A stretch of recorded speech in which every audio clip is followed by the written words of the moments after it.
Bienvenidos a Otra Mirada. Hoy les traigo una historia que está dando mucho de qué hablar. Hablaremos de Emanuela Orlandi, otro caso de desaparición en el Vaticano. Pero antes de continuar, no se olviden de darle like, suscribirse y darle a la campanita. Un adolescente de 15 años. Una desaparición a plena luz del día. Un sinfín de interrogantes y pruebas que ubican en el lugar de los hechos a importantes miembros de la Santa Sede, que después de 4 décadas hace temblar nuevamente al núcleo de la Iglesia Católica. La historia de la joven ciudadana del Vaticano que se desvaneció, dejando tras de sí una estela de intrigas, ocultamientos y falsos culpables. A poco del estreno de la docuserie en Netflix, que volvió a poner sobre el tapete el misterio irresuelto de la desaparición hace 40 años de Emanuela Orlandi, la hija adolescente de un empleado de la Santa Sede. El Vaticano decidió abrir una investigación sobre el caso, quizá por la presión mediática que esto está generando y que nuevamente reabre el debate sobre las oscuras prácticas de la Iglesia Católica, que ya es un secreto a voces. Entonces, ¿qué pasó con Emanuela? ¿Y por qué su caso, que después de tantos años aún inquieta a la institución más poderosa del mundo? Emanuela Orlandi vivía en su casa integrada por su madre, María Pesano, y sus hermanos Natalia, Pietro, Federica, Cristina y su padre Ercole Orlandi, un empleado del Palacio Apostólico en una casa dentro de los límites de Ciudad del Vaticano. El miércoles 22 de junio de 1983 salió de su casa cerca de las 16:30 horas, como cada miércoles y viernes, para asistir a sus clases de expresión artística en el Instituto Tommaso Ludovico de Victoria, muy cerca de la Plaza Navona. Al terminar la clase, se comunicó telefónicamente a su hogar y le comunicó a una de sus hermanas sobre una oferta que acababa de recibir para hacer folletos para un vendedor de cosméticos de Avon. Salió de la escuela junto a su compañera Rafaela Monsi, quien contaría después que Emanuela le había dicho que le habían ofrecido distribuir productos para una casa de cosméticos en un desfile de moda. Se despidieron. Rafaela subió al autobús y Emanuela se quedó sola en la parada. Su hermana Cristina la esperaba para acompañarla a una cita y a las 19:30 decidió ir a buscarla, pero no la encontró. Regresó a su casa en torno a las 20:30 creyendo que se habían desencontrado y que su hermana ya habría llegado.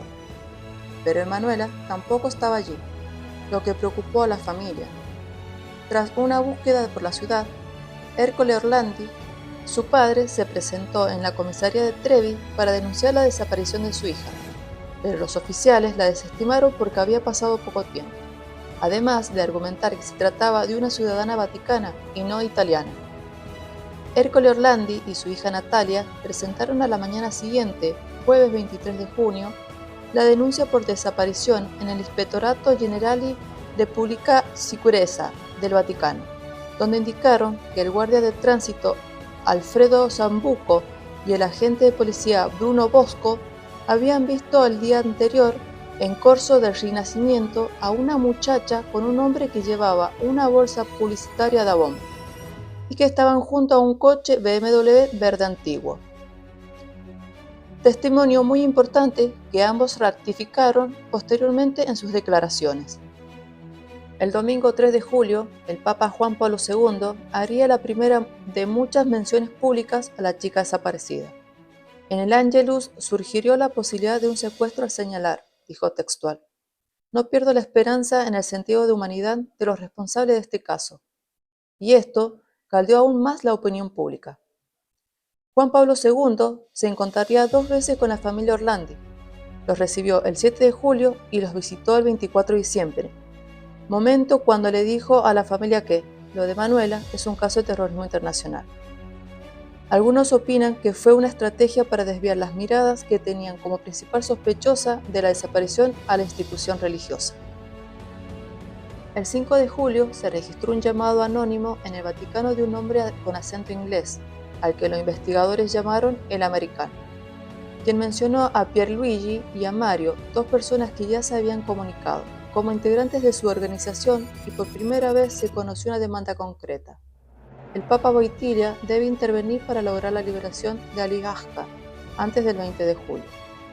Aska era un ciudadano turco que estaba encarcelado por intentar asesinar a Juan Pablo II el 13 de mayo de 1981.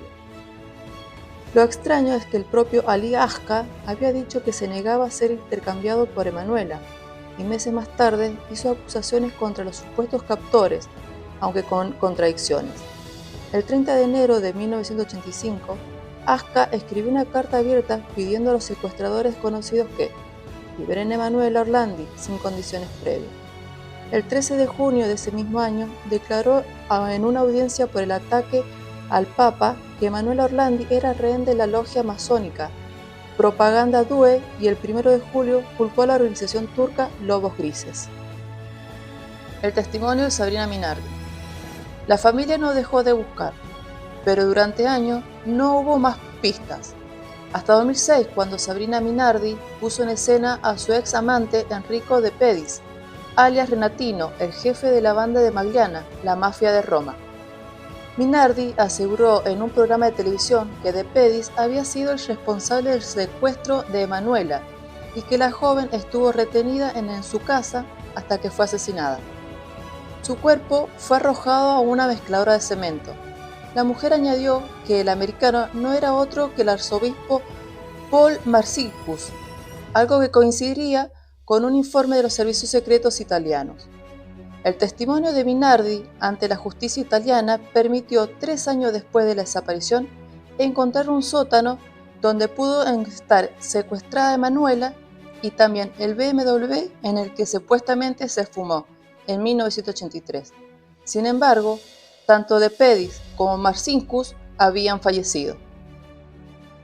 El caso de Mirella Gregori.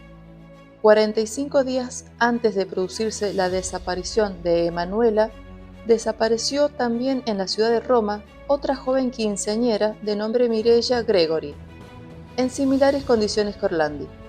El caso también ha quedado irresuelto y envuelto en el mayor misterio, no habiéndose podido dar ninguna al día de hoy.